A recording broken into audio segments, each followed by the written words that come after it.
சின்னதா ஒரு 400 ஸ்கொயர் ஃபீட்ல கோயம்புத்தூர்ல ஸ்டார்ட் பண்ண இவங்க 15+ பிரான்ச்சஸோட இன்னைக்கு பல லட்சம் ஸ்கொயர் ஃபீட்ல பெருசா விரிவடைஞ்சிருக்காங்க. எப்பவும் கஸ்டமருக்கு பெஸ்ட் குவாலிட்டி ப்ராடக்ட்ஸ் மட்டுமே கொடுக்கணும்னு நினைக்கிறாங்க. கொடுத்துக்கிட்டும் வராங்க. கஜாரியா, சொமானி, சிம்பிளோ, நிட்கோ, ஹர்ஷா மாதிரியான இந்தியாவோட டாப் மோஸ்ட் பிராண்ட்ஸோட மல்டி பிராண்ட் டைல் ஷோரூமா லக்ஷ்மி செராமிக்ஸ் இருக்கு.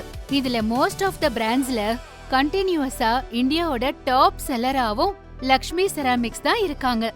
Floor tiles, wall tiles, sanitary ware, bath fittings மட்டும் இல்லாம modular kitchen, kitchen table tops, kitchen appliances, faucet and sinks, doors and windows, water tanks and பைப்ஸ்னு எல்லாமே இருக்கு. சிம்பிளா சொல்லணும்னா லக்ஷ்மி செராமிக்ஸ் இது நம்ம ஷாப் அனைத்திலும் டாப்னே சொல்லலாம்.